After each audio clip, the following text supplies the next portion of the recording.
Welcome to the Spiritual Dance Podcast, a virtual space for creative souls discovering how to move in sync with the rhythm of spirit. I'm your host, Carla White Crow, also known as the Dancing Oracle. In this podcast, I share openly about my journey of weaving together my two primary passions, spirituality and dance. My intention is to encourage and inspire spiritual seekers in pursuit of a more embodied form of spirituality, as well as provide insight and tools for those seeking to expand their creative edges in service to the world of spirit. Welcome back, friends. Last month, I talked about the concept of dancing with the moon and how we can align our lives with the lunar cycle to support personal growth and manifestation. This month, we are going to look at another cycle, one that is connected to our planet's journey around the sun. This cycle creates fluctuations in the amount of light we receive from the sun over the course of a year, which has a direct impact on our weather patterns. The change in weather patterns results in what we call seasons, and these seasons correspond to the death and rebirth cycle of our natural world. They also point to the timing of annual activities such as the planting and harvesting of crops. Engaging in seasonal activities helps us anchor ourselves to the physical world. The seasons can also offer us wisdom on a spiritual level. Establishing a conscious connection to this cycle is a powerful grounding practice that helps us to flow with our natural surroundings. When we allow ourselves the freedom to move with the seasonal energy instead of against it, we may find it easier to achieve our goals and also prevent burnout in the process. Throughout this episode, I will be referencing certain holidays, or what some refer to as sabbats or fire festivals, that are a part of something called the Wheel of the Year. I will touch on this briefly, but for the most part, this episode is focused on looking at the seasons from an astronomical and astrological perspective. If you are interested in learning more about the historical background and cultural traditions of the Wheel of the Year, I have many articles on my blog about that, and I will link those in the show notes at the bottom of this episode's transcript. All right, so astronomically speaking, there are 4 important points that we recognize as the Earth orbits around the sun. First, we have the solstices, which happen twice a year when the Earth is at its maximum tilt either toward or away from the sun. The summer solstice is when we receive the peak amount of sunlight available to us, resulting in the longest day of the year. The winter solstice is when we receive the least amount of light possible from the sun, giving us our longest night of the year. Spiritually speaking, the summer solstice represents a point of culmination. It's a chance to acknowledge and celebrate our work thus far, whereas the winter solstice is a time of laying things to rest and retreating to a place of quiet and stillness. And then we have the equinoxes. These occur at the halfway point between the solstices, resulting in an equal amount of darkness and light in our day. The spring or the vernal equinox and autumn equinox are named for their respective seasons. Spiritually speaking, equinoxes represent a time of balance and harmony. As we progress forward from these days, nature's energy will begin to wax or wane, depending on the season and also the hemisphere you're located in. The spring equinox marks a point of acceleration and momentum as we head for the brightest part of the year. The autumn equinox represents a time of deceleration and preparation for rest and renewal during the darker part of the year. Many people, including myself, also celebrate what are called cross-quarter days, which are the halfway points between the equinoxes and solstices. These cross-quarter days are Imbolc, which is the midpoint between the winter solstice and the spring equinox, that occurs when the sun is at 15 degrees of Aquarius in the northern hemisphere. If you're in the southern hemisphere, then it would be the opposite zodiac sign, so 15 degrees of Leo.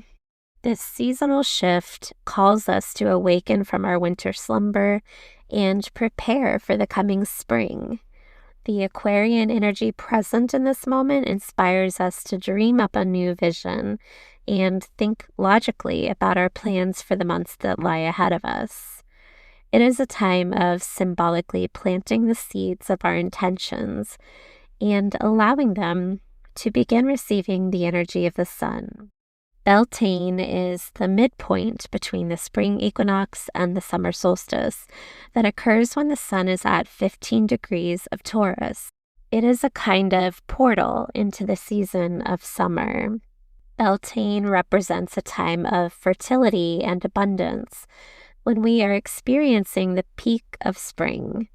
The Taurus energy present in this moment invites us to slow down and engage our senses, to take joy in connecting with the tangible pleasures all around us.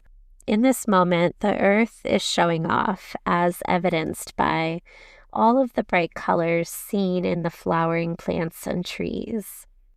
Lammas or Lunased, depending on your specific tradition, is the midpoint between the summer solstice and the autumn equinox that occurs when the sun is at 15 degrees of Leo. This represents a time of making the most of the peak of the sun's energy, drinking up every last drop of sunshine before our descent into the darker half of the year. The energy of Leo invites us to make the most of this bright moment in time, to take up space, live boldly, and celebrate the fruits of your labor. Samhain is the midpoint between the autumn equinox and the winter solstice, and occurs when the sun is at 15 degrees of Scorpio. It is a portal into the season of winter, and a time many use to honor their ancestors. For those who are tuned in, you'll feel the thinning of the veil between the physical and spiritual realms, making the magic of this season feel super potent. During Samhain, the physical world around us is dying, and there is a collective acknowledgement of the shadow side of our world. This is my favorite day of the year, a day of honoring the ethereal and surrendering to something greater than ourselves. The equinoxes, the solstices, and the 4 midpoint days, or cross-quarter days, make up what's called the Wheel of the Year. This phrase refers to an annual seasonal calendar that has its roots in Celtic paganism. The Wheel of the Year grew in popularity around the 1950s due to the influence of Ross Nichols, the founder of the Order of Bards, Ovates, and Druids, and Gerald Gardner, the father of modern Wicca, which is a religious path focused on witchcraft. I began working with the Wheel of the Year in 2019 when I was transitioning into a more nature-based spiritual path. It provided a beautiful cyclical framework for honoring the seasonal shifts we experience during each rotation around the sun and for cultivating a conscious connection with the natural world. Living my life in sync with the rhythms of the natural world reminds me to check in with the things that need structure, things that need tended to, and the things that need composted in my life. If you've checked out my blog, then you've probably seen some of the articles I've written about the different celebrations I recognize as someone who works with the Wheel of the Year. But now let's talk about how I weave dance and movement into each of these sacred moments in my annual calendar. There are many different approaches you could take, and I just kind of follow my intuition and go with what feels right as the wheel turns. One approach is to divide the year in half and apply the principle of polarity. creating a lighter half or yang part of the year where we work with solar energy, and a darker half or yin part of the year where we work with lunar energy. Please note that there are a lot of different schools of thought on when the lighter half of the year begins. Celtic traditions believed the lighter part of the year started at Beltane, while the darker part of the year started on Samhain. Some consider Yule as the start of the lighter half of the year because the sun's energy moves from waning to waxing on that day. As an astrologer, I prefer to think of the spring equinox as the beginning of the brighter half of the year because it accompanies the start of Aries season, which literally calls us to take action by embodying solar energy. But also, from an astronomical perspective, an equinox marks the beginning of a 6-month period where we move from an equal amount of light and dark in the sky towards having more or less light, depending on which side of the wheel you're on. So from the spring equinox to the autumn equinox, I tend to focus on exploring dance and movement practices that are yang, or solar in nature. This translates into movement that displays an outward focus of energy, an exploration of my external surroundings, and making connections with people, places, or things that I encounter. During the lighter part of the year, I work with solar dance practices such as conscious dance to explore my potential, prayer dance to petition the divine, prophetic dance to share spiritual messages, and shamanic dance to partner with the land spirits or ancestors for healing and transformation. The common theme among these different types of dance are that they are initiating a connection to or with something outside of yourself. Whereas the movement practices I work with during the darker part of the year, from the autumn equinox to the spring equinox, would be yin or lunar in nature. We can embody the energy of this season by moving in a receptive manner, allowing energy to flow inward. Yin movement expresses what's going on inside of you, allowing space for deep internal reflection. In the darker part of the year, I work with channeled movement to receive messages from spirit, intuitive movement to receive messages from my higher self, and somatic movement to receive messages from my physical body. I also work with psychic dance exercises to strengthen my intuitive abilities, as this is a great time for connecting with unseen energy. Working with the wheel of the year using the concept of polarity is just one approach. There are many other ways you could work with this calendar using dance and movement. Let's look at the topic of energetic modality. Earlier, when I discussed the 4 cross-quarter days, I mentioned their connection to the months ruled by Taurus, Leo, Scorpio, and Aquarius. These 4 zodiac signs are considered to be fixed in nature. Fixed energy asks us to partner with what has already begun, to look and listen to what is happening around us, and find ways to sustain or bring that work to completion. To connect with each of these seasons in a kinetic manner, I create and practice movement meditations that I can repeat over and over to really immerse myself in the energy of the moment. For example, Beltane falls in the middle of Taurus season, which represents fixed earth energy.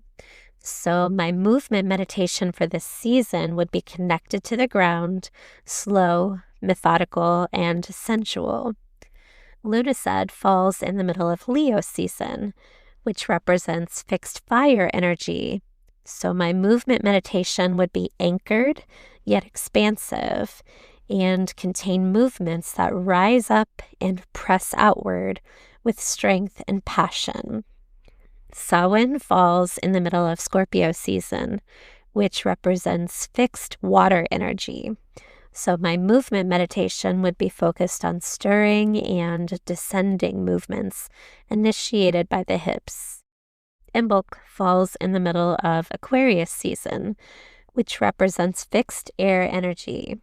So my movement meditation would be focused on weaving a symmetrical tapestry with my arms and hands in the space around me.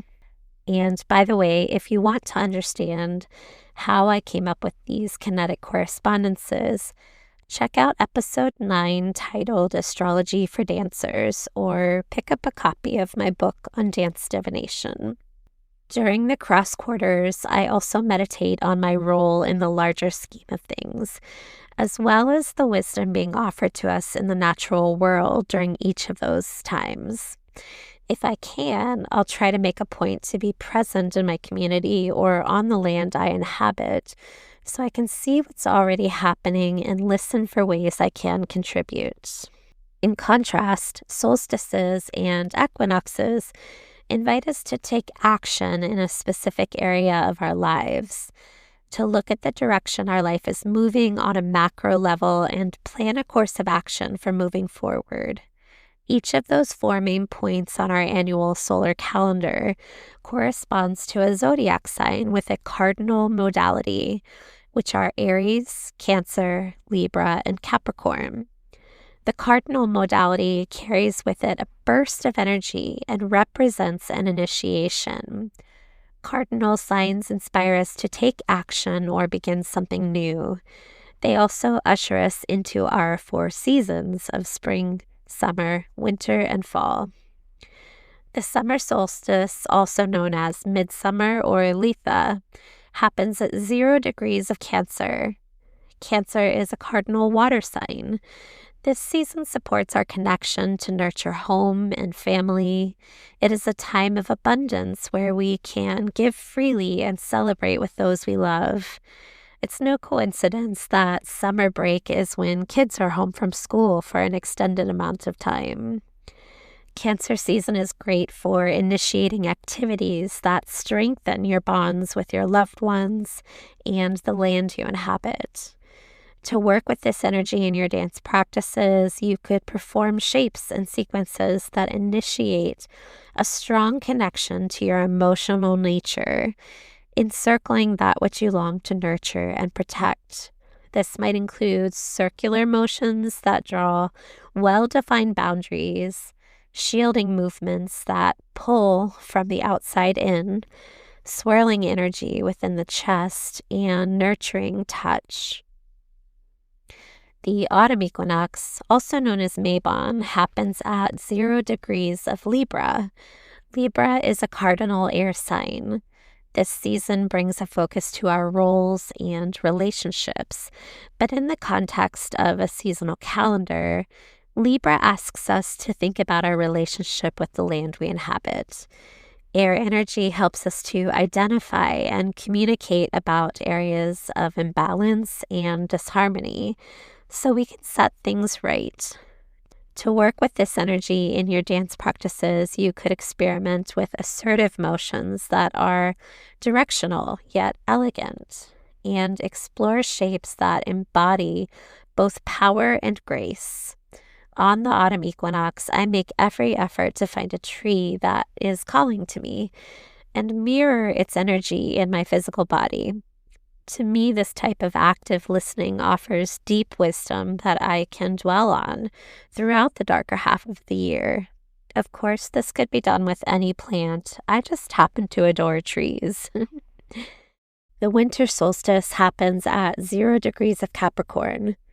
Capricorn is a cardinal earth sign. This season is great for thinking about what we want to build to support our legacy and how we want to be remembered long after we've left this realm. To explore this energy in your body, I would begin on the floor or focused on your feet, firmly anchored to the ground beneath you. Then I would work with shapes and sequences that are kept close to your body and that depict the building of some sort of structure or container big enough to hold your long-term vision. Understanding that by being deeply rooted in the earth, you can grow steadily towards the sun in a sustainable manner. The spring equinox happens at 0 degrees of Aries. Aries is a cardinal fire sign. This season supports your self-expression and self-actualization. Nature is getting ready to explode onto the scene, and so can you. The primal spark of this moment is tangible. Allow it to ignite your desire to make things happen and leave your mark on this world. To embody this energy, select movements that display strength and courage, and don't be afraid to take up space. Focus on shapes and sequences that are bold and expansive. Tap into your wild side and get loud if you need to. Let the world see you, like literally if you can. Dance out in the open or online if need be. So these are some ideas you can use for working with the energy of each point in the wheel of the year. But I want to offer one more point of view and process that's a little more intuitive. Because the wheel of the year originated in a particular part of the world, it's very likely that the traditions, customs, and especially the correspondences of the natural world will be very different for you and your location. To me, the point of working with the wheel of the year is to be present and establish a connection with nature. So it makes sense that paying attention to the plants, trees, and animals in your part of the world can help you tune into what nature is communicating to the people in your area. So how can you do that? I think the simplest way is to go for a walk. Notice what's blooming. Notice what's dying. Pay attention to the farms in your community, what's being planted, what's being harvested. I would also point you back to my 3-step process that I shared in episode 5 called the 3 R's. Try working through these 3 movement props outside in nature if at all possible. The first R, step 1, is to receive. To listen to the messages being shared with you from your natural surroundings. And as you take in that information, allow your body to respond in whatever way it wants to, without any judgment. The second R and step 2 is reflect. This is where you repeat any movement messages that came through that felt significant so you can take a deeper look at them. And the last R, step 3, is to respond. This is an offering of your own movement back to the natural world. You can repeat this process as many times as you want, creating a beautiful cyclical dialogue with nature. The most practical way to begin working with each of these seasonal celebrations is to mark the 8 astrological dates in your calendar and set aside some time on each of those days to be in nature and record the things you see. Take note of what is blooming, what is rising up from the ground, what is dying, and any insect or animal activity you see.